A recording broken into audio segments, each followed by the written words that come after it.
I'm Louise Mabulo, farmer, social entrepreneur, and a champion for the environment. I've had the privilege of sharing my ideas at the United Nations and TED Talks, inspiring others to join the fight against climate change and build resilient food systems. I vow to build systems where farmers could regenerate the soil beneath their feet and reimagine how we produce our food. My generation is the most connected yet, which allows us to be a bridge between past wisdom and a sustainable future that we're all seeking. There's been so much going on the tech front with AI, blockchain, machine learning. I want to find out if these technologies can actually help with climate solutions. Can they offer a new way of doing things, scale them up, and make them stick? On this leg of my journey, I'll be exploring the crisis that's right under our feet. Nearly half of the world's most productive topsoil has been lost to conventional farming practices. But feeding the world doesn't mean we have to rely on multi-million-dollar farming technologies. But our efforts is not just to make it work, but to make it work at a very affordable price point. And the possibility of rapidly restoring degraded land may be closer than we imagine. It's like a sci-fi movie.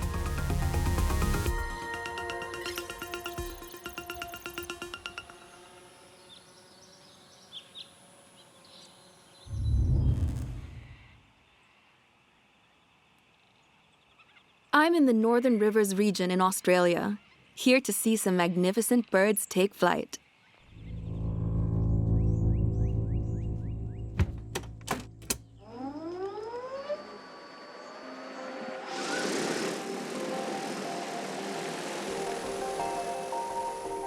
These drones are huge. They're like a giant spider once they're fully decked out. And once it starts flying, it's like a helicopter. It's so loud and it's giant, but I don't know, it's incredible to watch it. It's like a sci-fi movie. These autonomous drones are on a mission to transform vast stretches of barren land back into thriving ecosystems. Reforestation at great speeds. Powered by radars, sensors, and obstacle detection, the drones plod away along a preset flight path, covering terrain which on foot would be virtually inaccessible. They plant nearly 40,000 seeds daily, 25 times faster and 80% cheaper than manual planting. But let's back up a little. This tech story started 5 days ago in Sydney.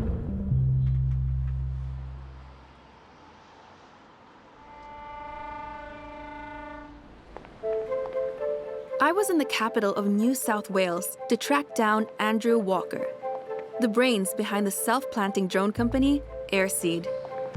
So you said you were from the UK. I was listening to your accent and I hear Aussie, but I knew that it was just... Yeah, I've been here for 17 years now. What was your background before starting Airseed? What brought you into this? So I was a mechanical engineer in the automotive space originally. And one of my passions is the environment. And so I took that opportunity to really volunteer as much as I could to help get involved in plantings and other things. And I think that at that time it was the realization that this is hard, this is slow. And being a typical engineer, I thought, oh, this is an easy problem to solve. I'll just build a technology solution for it. And then quickly realized this is not an easy problem to solve. Yeah, and that's really how it all started.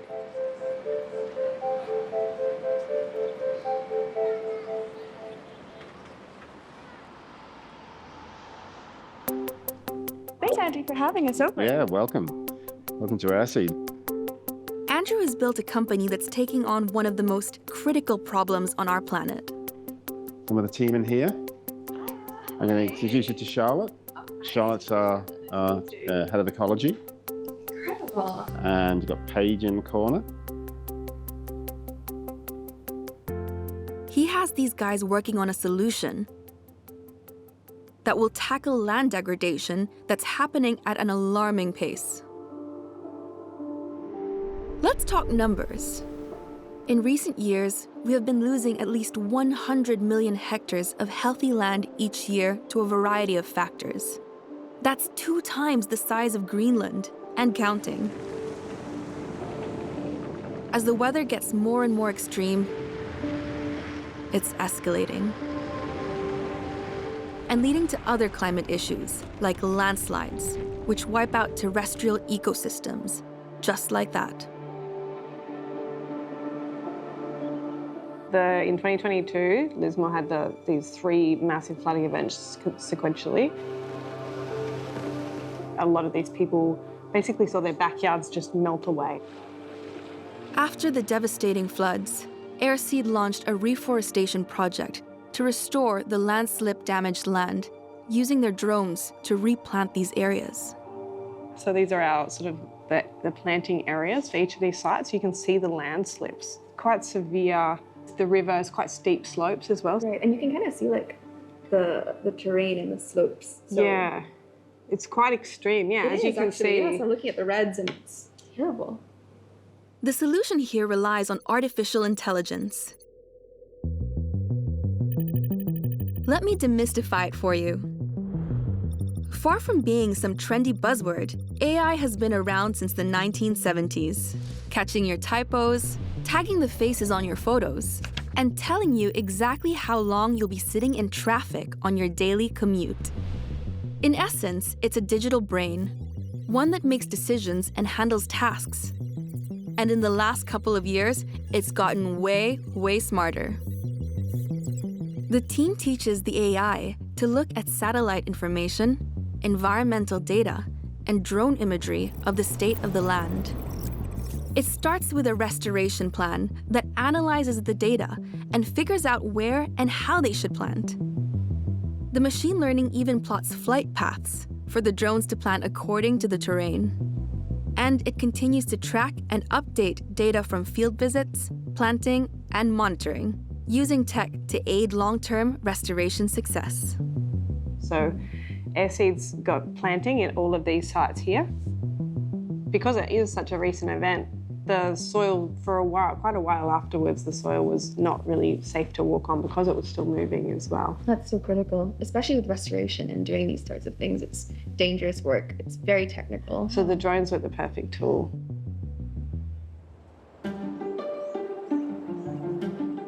Planting is nature's way of hitting the reset button on degraded land.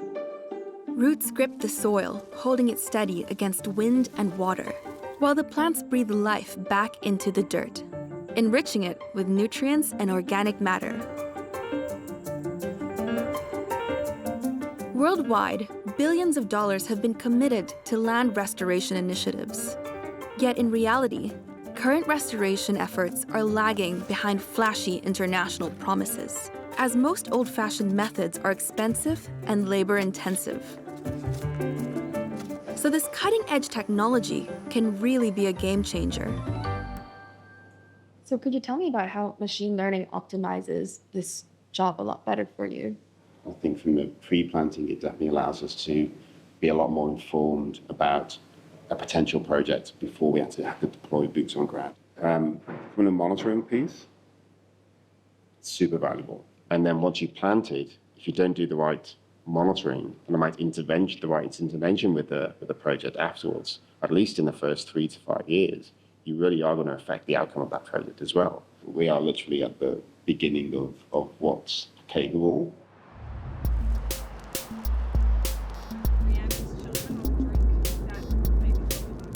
I've seen the software, now it's time to get my hands on the hardware. Hi. Welcome. This is our engineering facility. Here to show me around is Edmund, their chief pilot. We've got the older generation of our drones that was used for aerial planting. Moving on, we have the newer generation of our drones. It's a Willy Wonka factory for tech geeks. Our 3D printing room. So we design in-house and print in-house, assemble them and fit it onto the drone. If there's any issue, improvement or maintenance, we can do them all in-house here.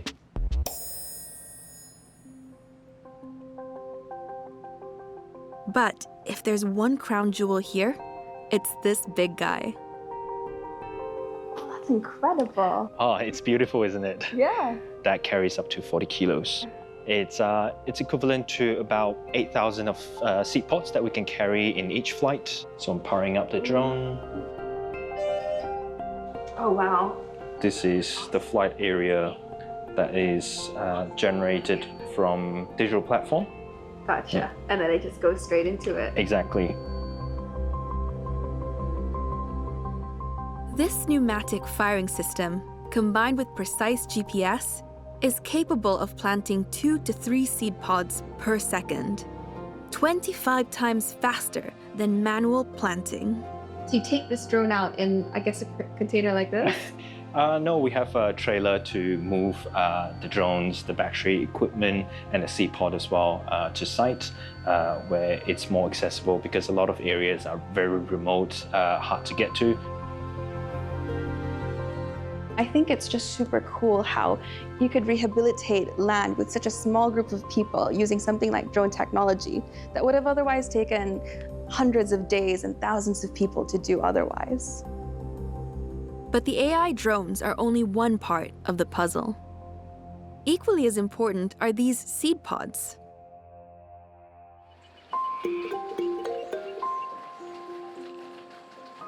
Crafted in the workshop by Georgina Hillman's greenhouse and horticulture crew. So yeah, if you just come in here, this is our pod making facility. Dave's our pod wizard. He does everything in manufacturing. It's like a whole workshop out here. So this is the pod making area. We extrude the material through that machine.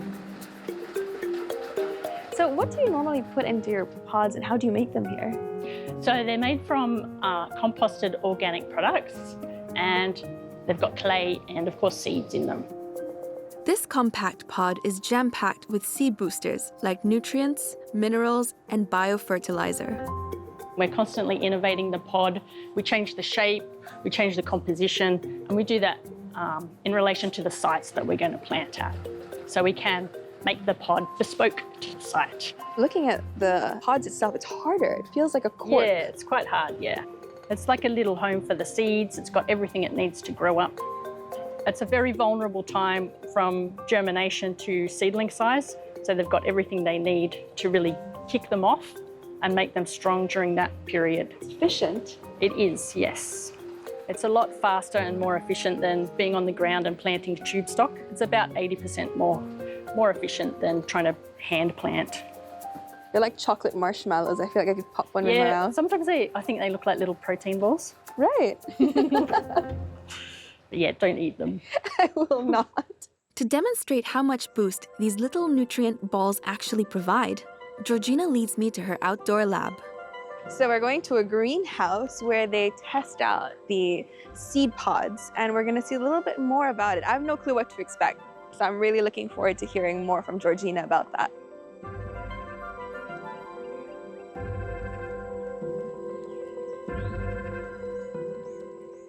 And you can see the ones on the left have been grown from a pod, and the ones on the right come from bare seed.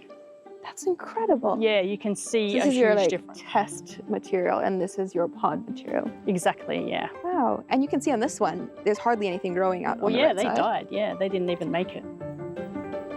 You can see this one's dry heat. We put them in the oven at 90 degrees for about 30 minutes. So this is kind of replicating a heat wave. Yeah, exactly, or a fire. This was for a mining site. The soil was quite alkaline, so it was a pH of about 8. So in order to bring the pH down a little bit, we treated the pods with ferrous sulfate. Wow, so you're also curating the pods just to make sure that the soil management is also done at the same time that you're planting it. And that's so unique to the pods you're making, because you can create a pod that would house a seed. But when you said ecosystem, you literally did mean an actual ecosystem. Yeah. For ideal growth. Yeah. So those pods, they're little seed landscape homes. Yeah, they're like a tiny little microcosm. For example, Lismore and landslips, would you kind of take into account the erosion rates of soil or? Yeah, we do try to provide species that are fast growing, just to help stabilize things. And also things like having a mid-story, like with these acacias, they're very good for, they grow really fast and they provide shade for smaller species. Ah, neat. That's super useful when you, especially if you want to grow other things, but you definitely need a cover crop because anything exposed is already immediate risk to seeds that you're growing. Yeah, that's right. Would you like to come to Lismore with us and see some of our planting jobs? Oh, I would love to. Georgina is taking me to one of their ongoing rehabilitation projects in New South Wales. We'll need more of these seed pods. All right, we're taking these along with us? Yeah, let's do it. It's good to go.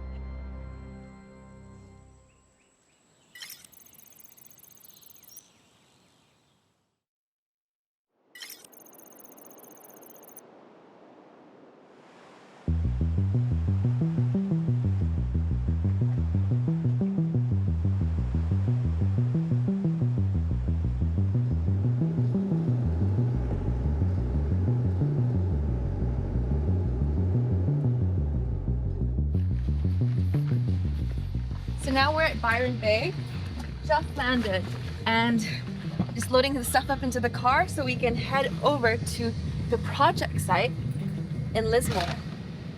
All right, let's go.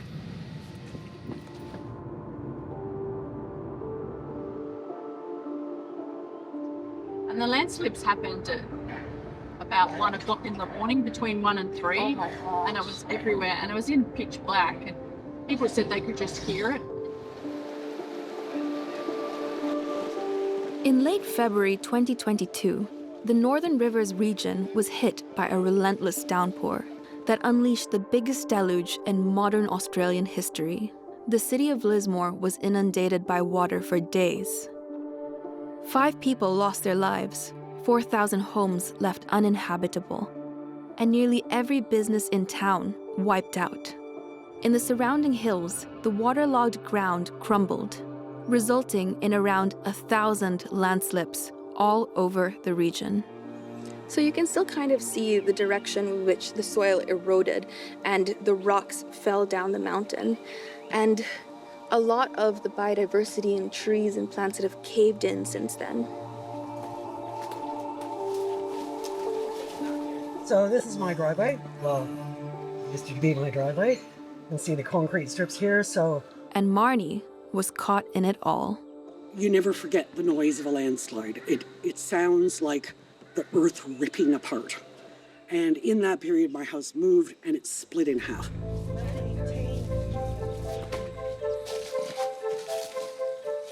And this is where the landslide came. Now this is about 200 meters wide. My goodness. And this liquefied. So this was all treed and decent sized trees, and they just slid down the mountain.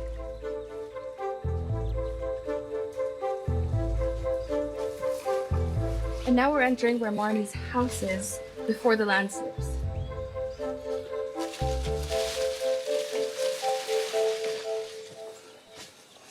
And here's Marnie's home. Imagine, before the landslips, this is such a beautiful, wonderful place. She says here are her orchards, all the plants that she left, and everything is still where she left it.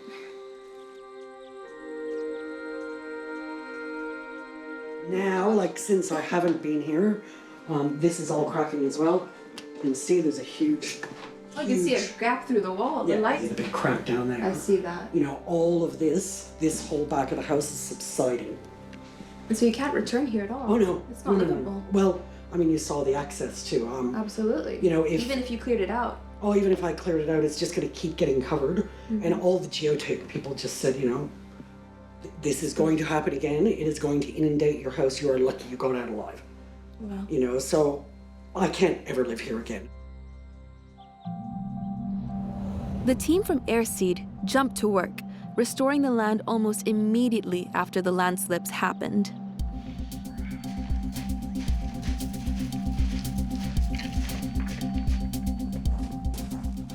It does have eyes. Oh my goodness. This is like a Jaeger. So those are the sensors? So 2 sensors in the middle, Okay, and then the 2 lights either side. I see. So you could fly this at night? Yeah, it's night rated. Wow. Pilots Harley and Pat are gliding over the landslip today. And they've set themselves a mission of 40,000 seed pods for the day.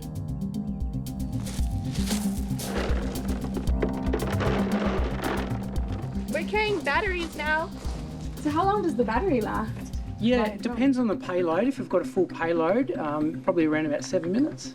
7 minutes. Yeah. That's not much. No, it's not much. So you've got to get up there, do the job and get back. Just align it to the sides. That's right. You want to make sure it clicks. Tap that, hold it down on the second tap. Let go. And we are good. We'll Got just it turn right? that hopper on as well. We're ready to fly. Remote control battery level. Checked. RC antennas. Correct. The hoppers are filled. The pre-flight checks complete. It's time for takeoff. And let technology take over.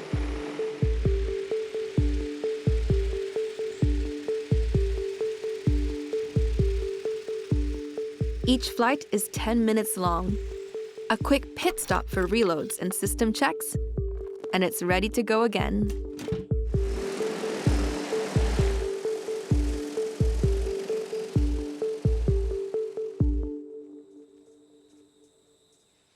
And finally, after 8 hours of work, the team calls it a day.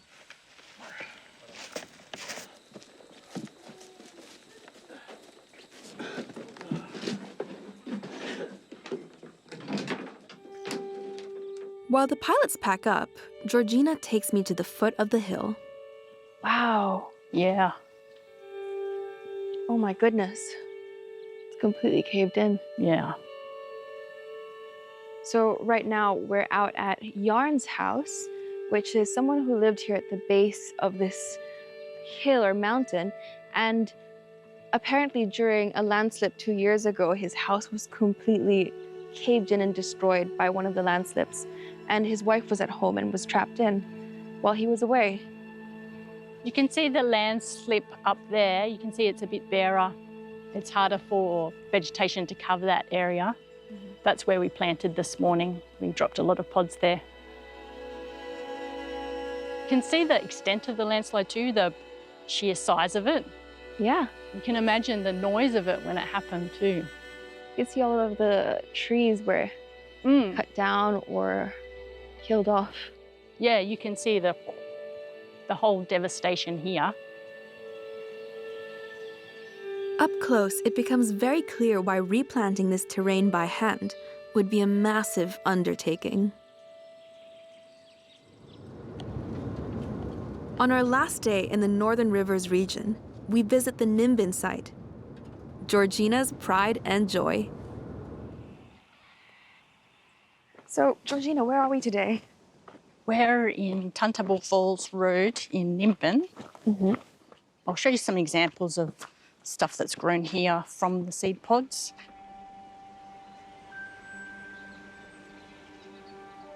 The site of a massive landslide is now regenerating and teeming with new growth.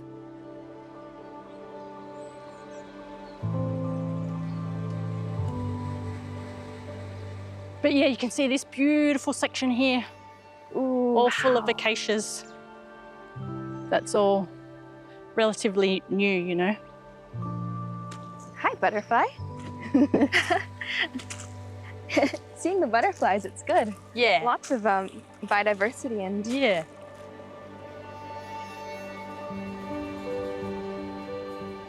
This is one of the acacias that we planted.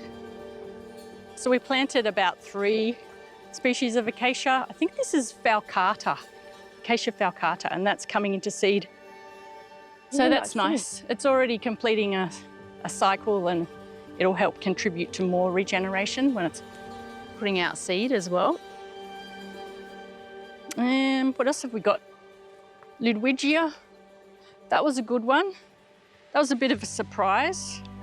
So that's like a A surprise. Yeah, we haven't used that one before. So it's like a water-dwelling shrubby thing. It's very soft. It is, yeah. Velvety. Yeah, that came up quite a lot.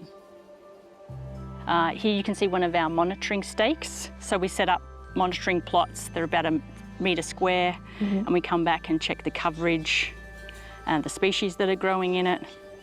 And then we'll compile the data, and it gives us a bit of a snapshot, an indication of how things are going at the site. Look at these trees. Yeah. They're more than fast growing. They look so well established, and like it looks like it's been here a while.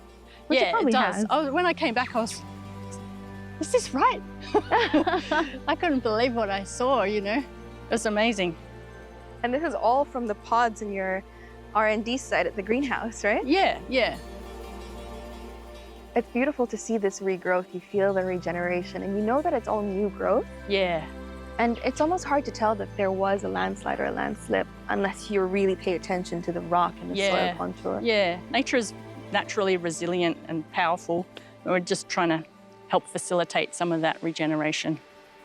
Technology can sometimes feel at odds with nature, but I can see how, in the right hands, it can become a tool to heal what we have lost and bring it back to life.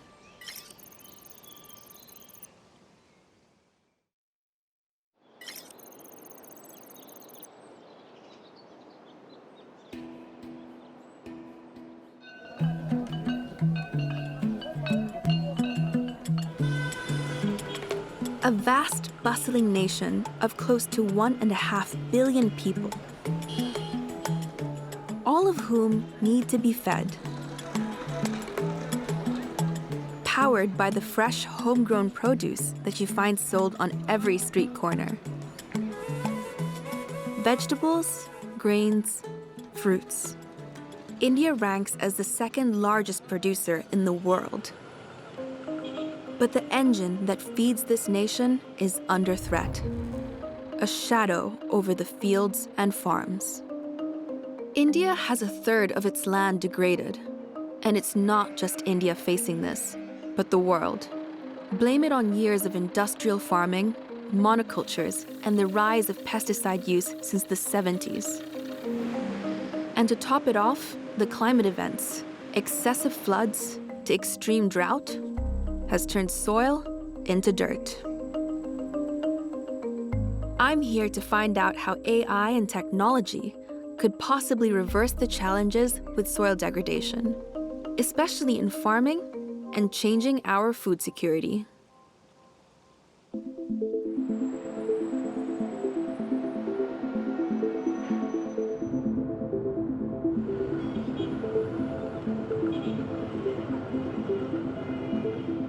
I'm in Bangalore, the Karnataka state capital, known as the Silicon Valley of India. What brought me here are these two electronic engineers, co-founders Purvendra and Sanjay.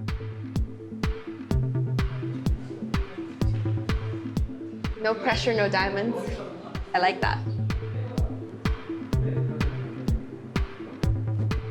So this is our electronics team. Whatever part we imagine and whatever part we design, we quickly 3D print that and assemble and do quick assemblies and testing. So you know, that's where the speed comes from. Yeah. So you ideate quick, you test quick, you show it to a lot of people. We like this, we don't like this, let's improve this. So that's where the speed comes in. These brilliant minds have come up with a system that a small-scale farmer like myself would be very interested in. What we have here is a robotic arm. Okay. And these robotic arms have cameras installed. As the camera moves, it's going to scan each and every plant. And the idea of scanning each and every plant is to understand the health of the plant using advanced computer vision and artificial intelligence. Right. So with AI, we are able to assess if a plant is going to catch a disease or a fungal infection, or it's lacking nutrients or lacking water or so on. This is Bram Earth, an AI farmhand that provides useful insights into all things about your farm, from crop health to soil conditions to pests or diseases. So it also scans the color of the leaves. Yes, leaf count, leaf width, leaf health, essentially leaf health. With AI, you can find that out a little ahead of time and do some corrective action to prevent from something actually going wrong. If you don't have AI, then that's the challenge. So this little guy is like your farm specialist that's on field 24/7. Yes. This smart farming system collates data from sensors, which measure soil, air, and moisture conditions. The data is relayed back to the AI, which analyzes these conditions and makes decisions on what is needed, telling the farmer through their mobile phone. It's leveraging technology to enhance crop management and productivity. But our efforts is not just to make it work, but to make it work at a very affordable price point. The farmer still needs to be able to afford it and make it operational very low cost. This is the bigger brother of what we saw in this hydroponics robot. Oh, wow. It goes from one location to another location and it scans the entire farm. I love how you have a replica of a farm with garden plants here.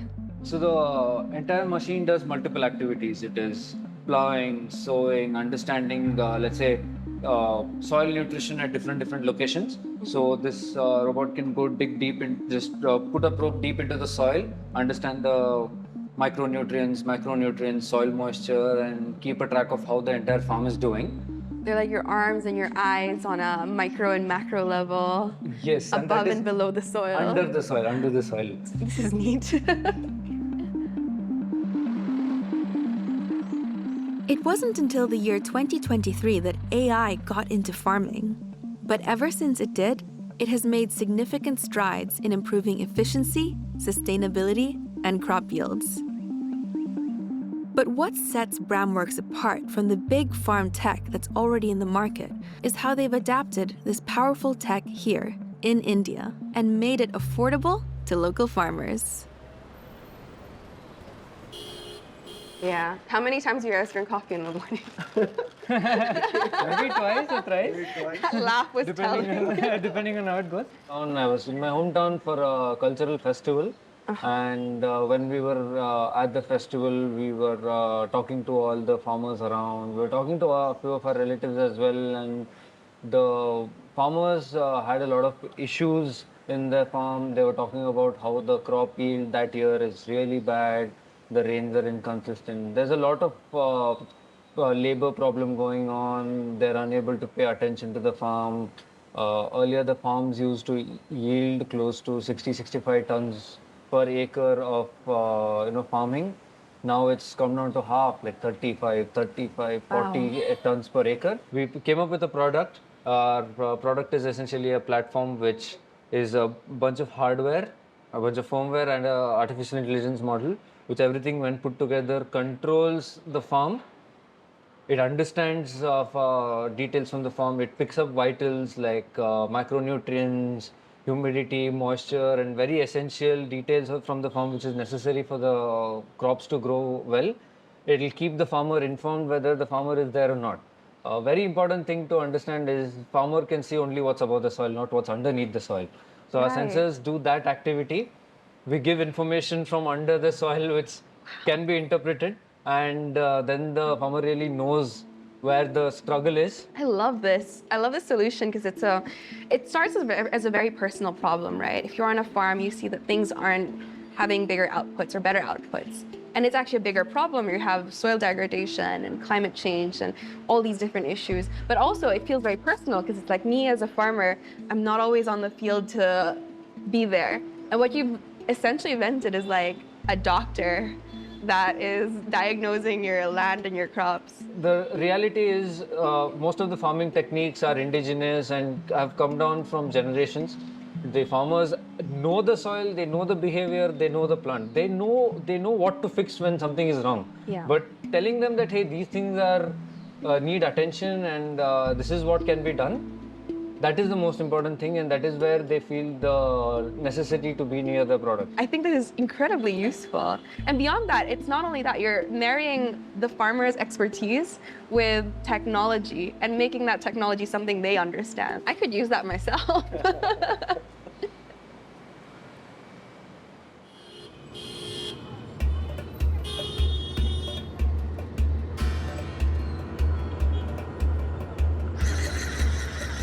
5 a.m. We've got an entire day's drive ahead of us. Pravendra is taking me on a 500-kilometer journey from Bangalore to his hometown, Nippani.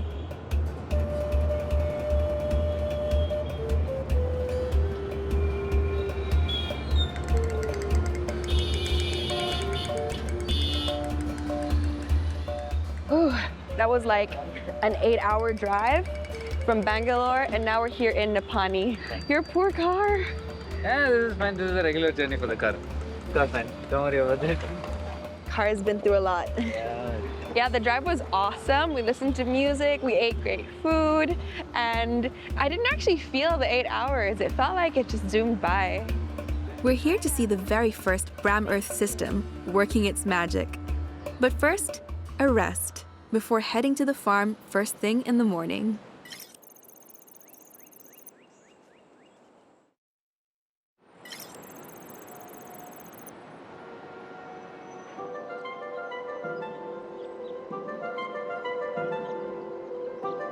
Close to the Maharashtra border, Nippani, with rich agricultural roots, is famed for tobacco, sugarcane, and betel nuts.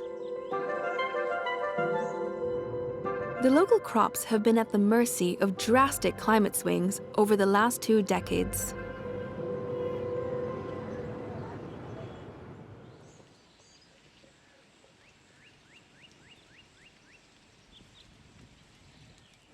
All right, you ready to go to farm?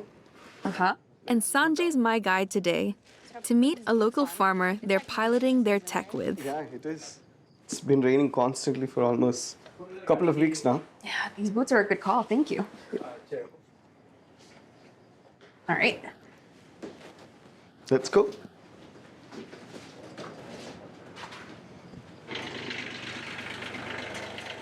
Nice job.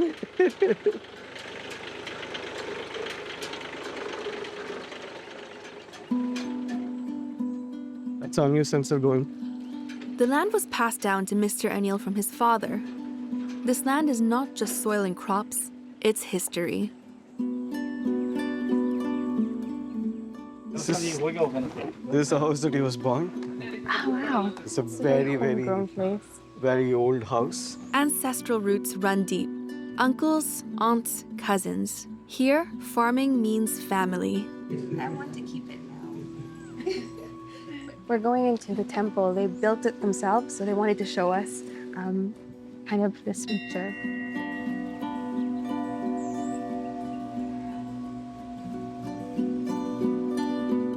This is beautiful. And it's right on the farm. It's by the houses. Yep. So it's really a gathering point. Yep. It's a very interesting story that is his great-grandfather. So what he's holding is actually a Guinness record. So usually people have 1 sprout, but he got 15 of them. That's like a world record.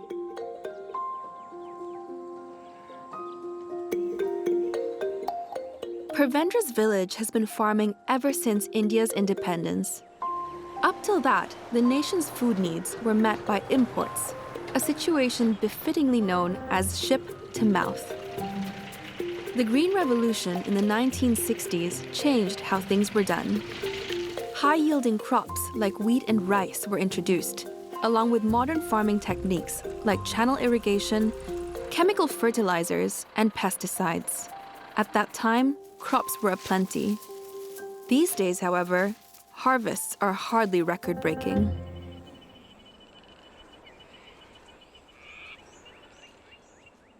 Soil is considered an antidepressant. So scientists found that if you needed more mental health boosts, soil will kind of help release the happy chemicals in your brain to make you feel better.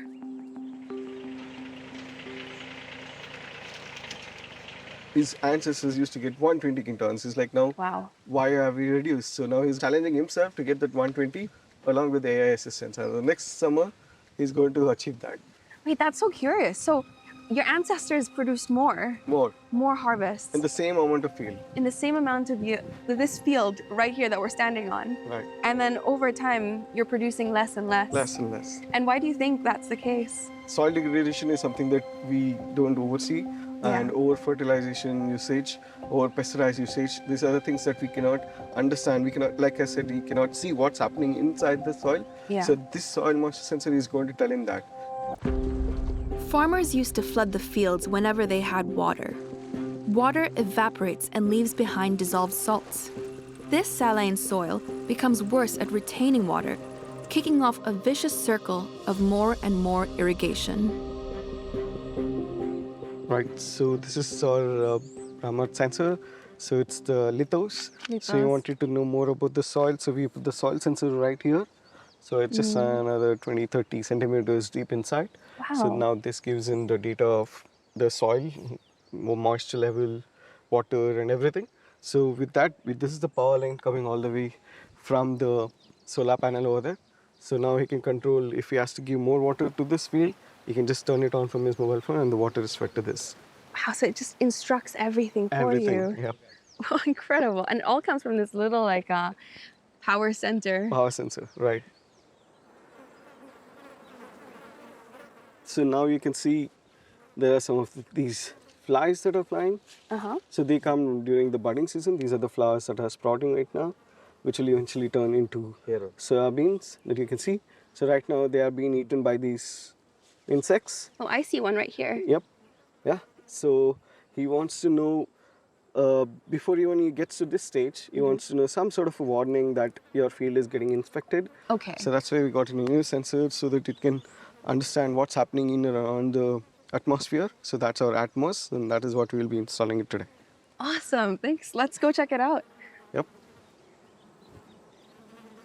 So lithos, underground eyes. Right. Atmos, atmosphere, and everything else eyes.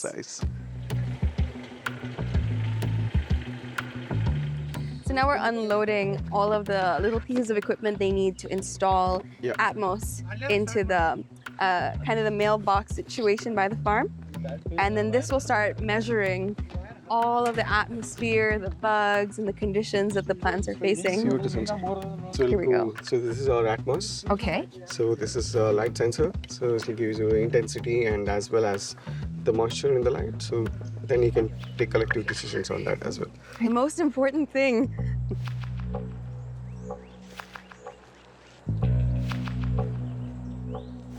This is the light sensor. So this tells you about sunlight or daytime and nighttime. Yep.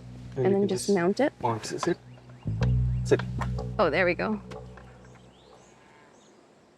Time to see what Lithos and Atmos are sending back to the AI.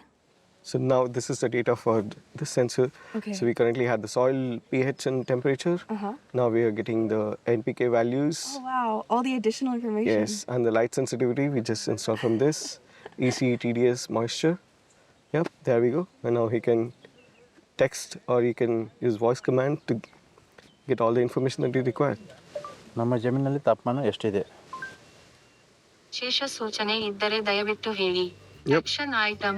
No specific action required at the moment based on the current ambient temperature in your land. So he'll respond back in his language as well.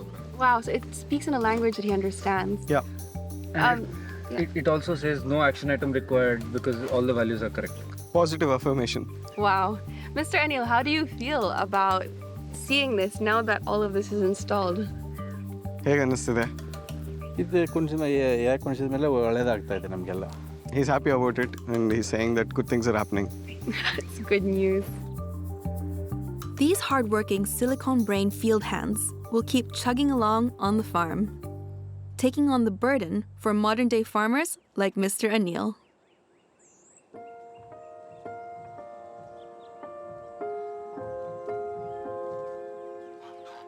And we have one Earth, so we need to focus mostly on our one Earth. And I think we have the potential and we have the technology. What we have right now is definitely there to be used by everybody. Beautiful. You're changing the world from this farm alone. Yep, definitely. Starts here. Starts here. Starts at the ground level. So let's go have a chai. Yeah, let's do it. Yeah.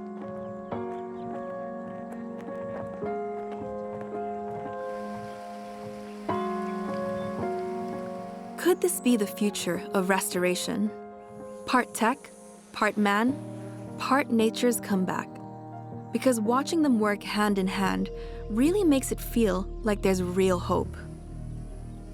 To rebuild the land and breathe life back into places once broken.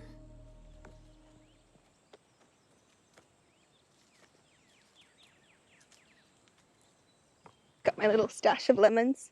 Thank you, lemon tree.